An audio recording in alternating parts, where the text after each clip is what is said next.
धन्यवाद। आज मैं आप लोगों को विशेषण टॉपिक से एमसीक्यू का अभ्यास कराने जा रहा हूं। इसको ध्यान से, ये सब पैटर्न है, ये कोई जरूरी नहीं है कि यही आएगा, है ना।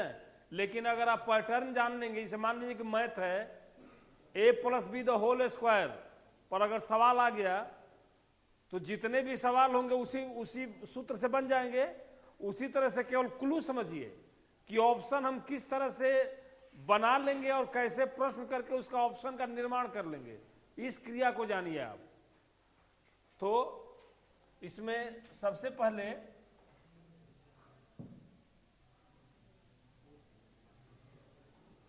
जब विशेषण विशेष्य के बाद आता है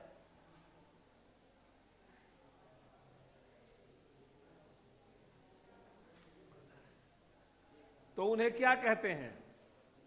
विधेय विशेषण, विशेष्य विशेषण, अ व ब विशेषण। विशेष्य के बाद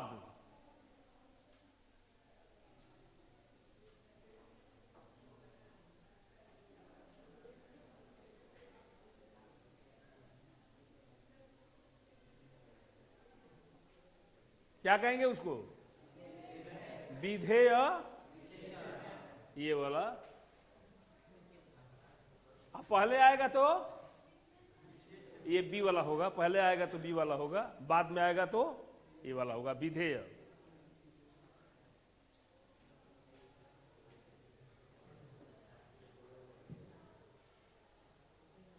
सारे लड़के शोर मचा रहे हैं, कौन सा विशेषण है? निश्चित संख्यावाचक, अनिश्चित संख्यावाचक, निश्चित परिमाणवाचक, अनिश्चित परिमाणवाचक। सारे लड़के शोर मचा रहे हैं। अब सारे लड़के से ये पता नहीं चलता है कितने लड़के हैं। अब ये एडजेक्टिव ऑफ क्वालिटी है कि एडजेक्टिव ऑफ क्वांटिटी है, इस बात को समझिए। परिमाणवाचक विशेषण है कि संख्यावाचक विशेषण है? क्या होगा बोलिए, आप बोलो।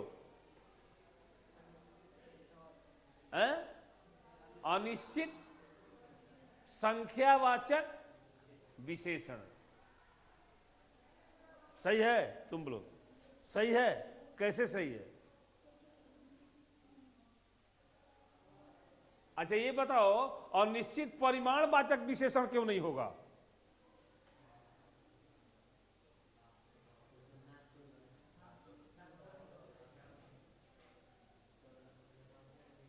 परिमाणवाचक विशेषण को आप गिन नहीं सकते हैं। लड़के तो गिने जा सकते हैं, लेकिन चीनी, आटा, सरसों तेल, चावल, घी सब गिनने वाला चीज है। इसलिए जब भी होगा तो क्या होगा? अनिश्चित संख्यावाचक विशेषण। बैठिए।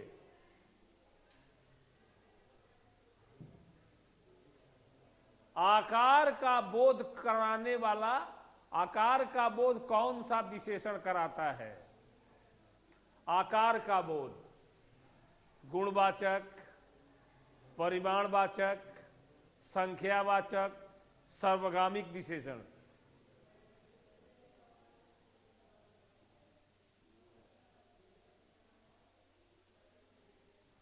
चौकोर, त्रिभुज, चतुर्भुज, लंबा, चौड़ा, यही नाकार है। कौन कराता है बोध? गुणवाचक विशेषण। हाँ, ये होगा गुणवाचक विशेषण। यही आकार का बोध कराता है। रंग का भी बोध कराता है, लाल, उजला, काला। अवस्था का बोध कराता है, बचपन, बुढ़ापा, ये सब बोध कराता है ना। हाँ।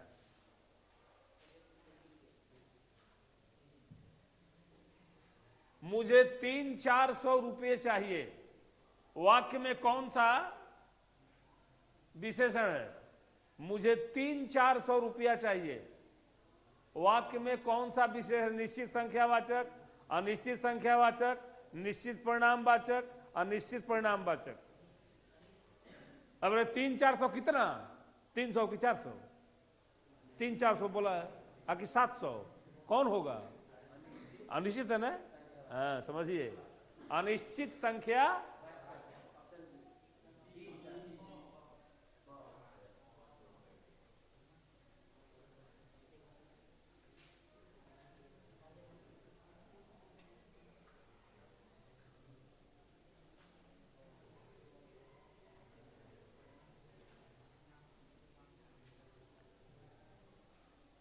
जहां नहीं समझ में आए बोलिएगा। प्रधानमंत्री आवास 5वीं मंजिल पर है, इस वाक्य में कौन सा विशेषण है?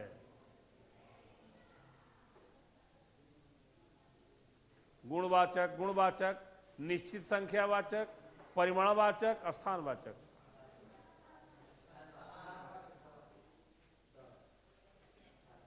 दो। कहां है प्रधानमंत्री का आवास? 5वीं मंजिल पर, स्थान है निश्चित, इसलिए स्थानवाचक विशेषण होगा।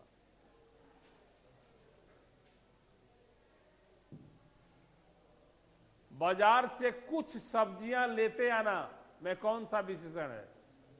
कुछ सब्जियां लेते आना, निश्चित, अनिश्चित, निश्चित परिणाम, अनिश्चित परिमाण, अनिश्चित परिमाणवाचक विशेषण। कुछ सब्जी, कितना सब्जी? 2 किलो, 4 किलो, कोई निश्चित नहीं है, इसलिए ये होगा अनिश्चित परिमाणवाचक।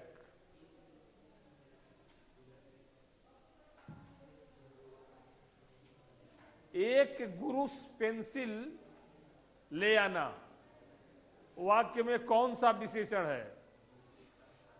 एक गुरुस पेंसिल, जैसे एक गुच्छा अंगूर ले आना, एक बंडल कॉपी ले आना, होगा ना? तो इसमें बंडल और ग्रूस एक ही होता है, निश्चित है। और निश्चित संख्यावाचक विशेषण, अनिश्चित संख्यावाचक विशेषण, निश्चित परिमाणवाचक विशेषण, अनिश्चित परिमाणवाचक विशेषण। एक गुरूस में कितना पेंसिल आता है मालूम है?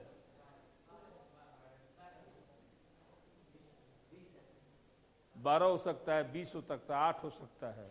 तो इसमें कौन सही होगा? किसको मानेंगे? गुरूस का मतलब मात्रा हो गया, ये होगा निश्चित परिमाण वाचक। एक गुरूस पेंसिल ले आना, वाक्य में कौन सा विशेषण? निश्चित संख्यावाचक विशेषण, अनिश्चित संख्यावाचक विशेषण, निश्चित परिमाणवाचक विशेषण, अनिश्चित परिमाणवाचक विशेषण। इसमें होगा अनिश्चित परिमाणवाचक विशेषण, इसलिए कि गुरूस में कितना होता है। अगर दर्जन होता तो दर्जन का पता है ना, 12 का दर्जन होता है। लेकिन एक गुरूस में कितना होता है, अगर उसको पता होता तो, हमको तो नहीं पता है, हो सकता है कुछ होता होगा, कुछ ना कुछ तो होता है जरूर।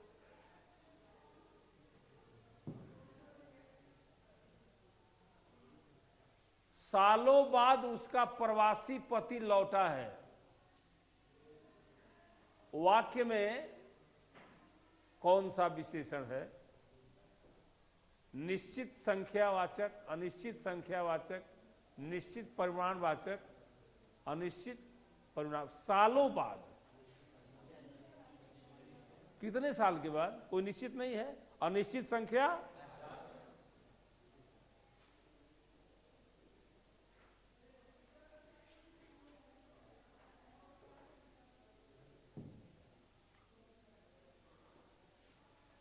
मोहन का वेतन सोहन से 10 गुना है, इस वाक्य में कौन सा विशेष? सर्वगामिक, गुणवाचक, परिमाणवाचक, संख्यावाचक। 10 गुना सर्वगामिक होगा, सर्वगामिक 10 गुना ज्यादा, 10 गुना, 5 गुना, 4 गुना, 3 गुना, 2 गुना, ये जहां होता है वहां सर्वगामिक विशेषण होता है। सर्वगामिक विशेषण। मोहन सीता से दोगुना लंबा है, तो दोगुना क्या हो गया? सर्वगामिक। जहां दोगुना, तिगुना, चौगुना, 5 गुना, 10 गुना की बात आए वहां पर सर्वगामिक विशेषण लगा देंगे। परिमाणवाचक विशेषण के कितने भेद हैं? निश्चित परिमाणवाचक और डेफिनिट क्वांटिटेटिव एडजेक्टिव और इंडेफिनिट क्वांटिटेटिव एडजेक्टिव, ये होना चाहिए।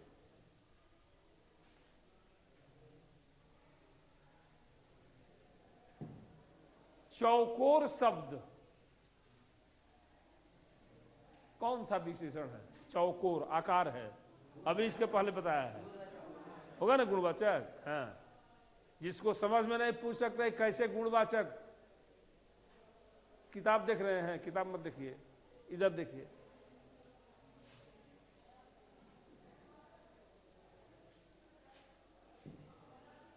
जापानी लोग बहुत श्रमशील होते हैं। वाक्य में विशेषण परिमाण बोधक, सर्वनामिक विशेषण, गुणवाचक विशेषण, इनमें से कोई नहीं। श्रमशील, श्रमशील का माने समझते हैं? श्रमशील का मतलब कि सही ढंग से मेहनत करने वाले। शील शब्द लगा उसमें। श्रम माने तो मेहनत होता ही है। गुणवाचक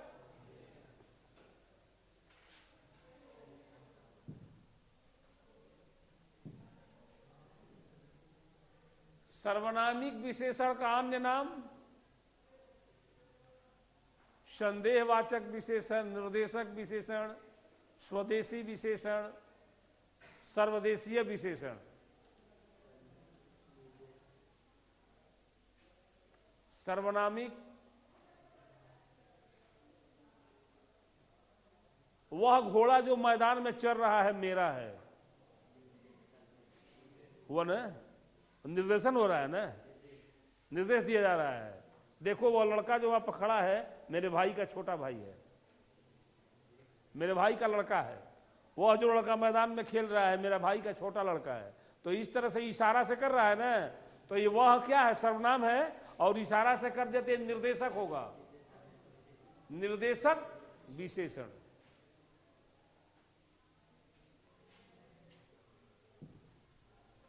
संख्यावाचक विशेषण के वही दो निश्चित और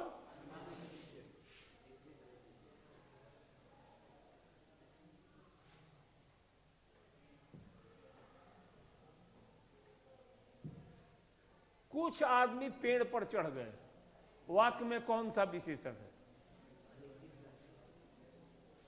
कुछ आदमी,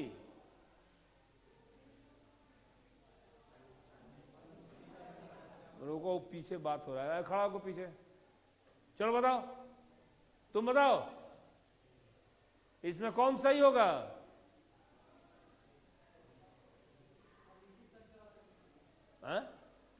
अनिश्चित संख्यावाचक विशेषण। क्यों? इसमें कौन सा है? इसमें अनिश्चित संख्यावाचक विशेषण कौन है? कुछ। कुछ से क्या साबित होता है? कितना? कुछ का मतलब ना कितना, 2, 4, 10, 20, 50, क्या? कुछ नहीं। हाँ बैठिए।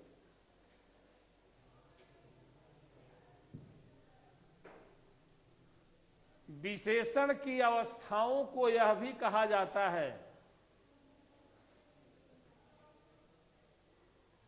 मूलावस्था, भेदावस्था, दीर्घावस्था, तुलनावस्था।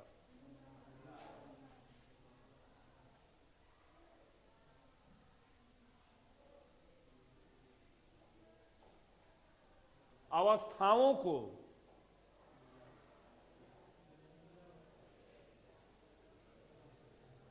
मूल अवस्था, उत्तरावस्था और उत्तमावस्था, तीन को होता है ना, पॉजिटिव, कंपैरेटिव और सुपरलेटिव। तो इसमें क्या होता है, तुलना किया जाता है सब में। तो सारा अवस्था मिला क्या हुआ, तुलना अवस्था होगा, माने इसमें तुलना होती है, तुलना की बात हो रही है। मूल अवस्था तो उसमें कहिए है, मूल अवस्था, उत्तर अवस्था और उत्तम अवस्था, तीन को होता है।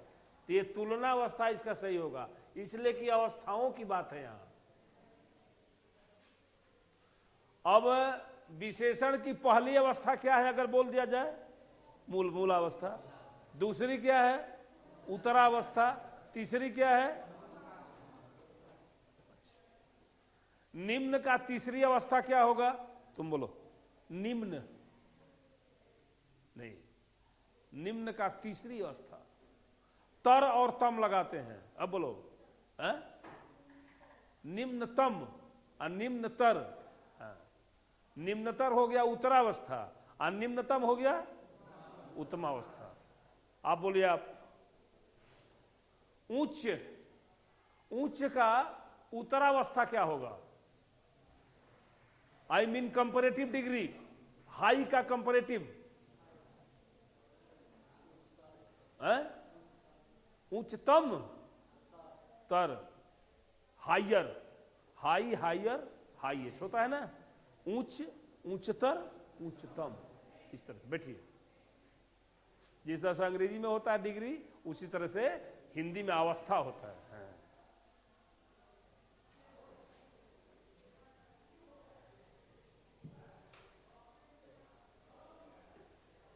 इस वाक्य में अच्छा शब्द का प्रयोग किस विशेषण प्रयोग विशेषण के रूप में हुआ है।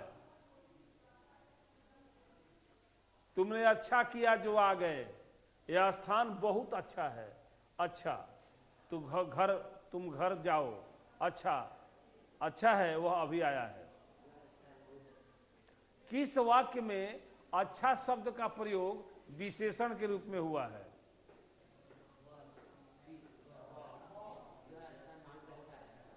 यह स्थान तो विशेषण के रूप में हुआ है अच्छा।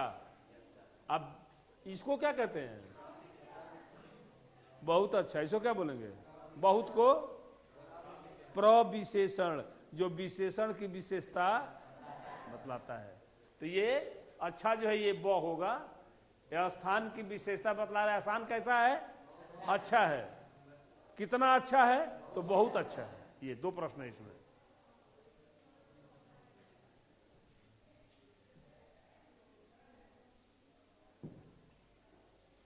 थोड़ी मलाई देना, मुंह में पानी आ गया किसी की। थोड़ी मलाई देना वाक्य में कौन सा विशेषण है, निश्चित संख्यावाचक, अनिश्चित संख्यावाचक, निश्चित परिमाणवाचक, अनिश्चित परिमाणवाचक। रुको रुको, जिसे पूछेंगे वो बताएगा। हाँ, जंगला के पास वाले बोलिए। अनिश्चित परिमाण, अच्छे, इसमें अनिश्चित परिमाणवाचक विशेषण आपका सही है। इसमें कौन सा अनिश्चित परिमाणवाचक है, थोड़ी। थोड़ी का मतलब क्या हुआ, इसको न गिन सकते हैं न बता सकते हैं कितना, इसलिए अनिश्चित है। अगर कह दिया जाए कि 100 ग्राम मलाई देना, तो क्या हो जाएगा, कौन विशेषण, निश्चित परिमाण। इस तरह से समझ लेंगे तो ठीक रहेगा। घड़ों पानी व्यर्थ बह गया, घड़ों पानी व्यर्थ बह गया, तुम बताओ। सुनो, घड़ों पानी, एक घड़ा दो घड़ा नहीं, घड़ों पानी। कितना घड़ा कोई निश्चित नहीं है, बोलो।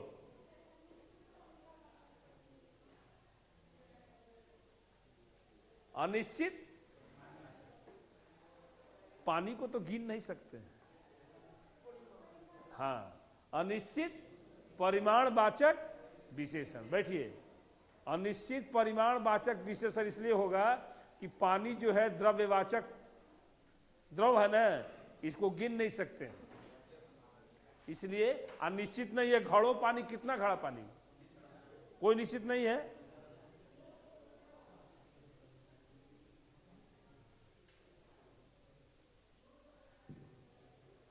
नाप तौल का ज्ञान कौन सा विशेषण कराता है? गुणवाचक, परिमाणवाचक, संख्यावाचक, सर्वनामिक। नाप तौल का ज्ञान आप बोलो। हाँ, परिणाम तो नहीं है, परिमाण है। नाप तौल का ज्ञान परिमाणवाचक। अब परिमाणवाचक विशेषण में कौन कराता है? निश्चित क्या निश्चित है? अंदाज से बोल दिया ना कि इसके बाद वाला तो निश्चित होकर करेगा अगर गलती कहेंगे तो। अरे भाई, नाप तौल का ज्ञान परिणाम वाचक परिमाण वाचक विशेषण कराता है, बात सही है। तो इसमें निश्चित का क्या अनिश्चित का? दोनों का। थोड़ा सा चीनी दे दो, उठा के एक मुट्ठी दे दिया, कितना है कितना नहीं है मालूम है? नाप तौल का ज्ञान अगर आ गया तो सीधे होगा निश्चित परिमाणवाचक, अनिश्चित नहीं होगा। नाप तौल के देगा ना। तेल होगा तो नाप के देगा, लीटर से, आधा लीटर से। चावल गेहूं होगा तो तौल के देगा, 2 किलो, 4 किलो, आधा किलो, 5 किलो, 10 किलो, इस तरह से। इसलिए नाप तौल की जहां पर बात आएगी वहां पर सीधे होगा निश्चित परिमाण वाचक। बैठिए, चलिए ठीक है, ये आपका हो गया। आगे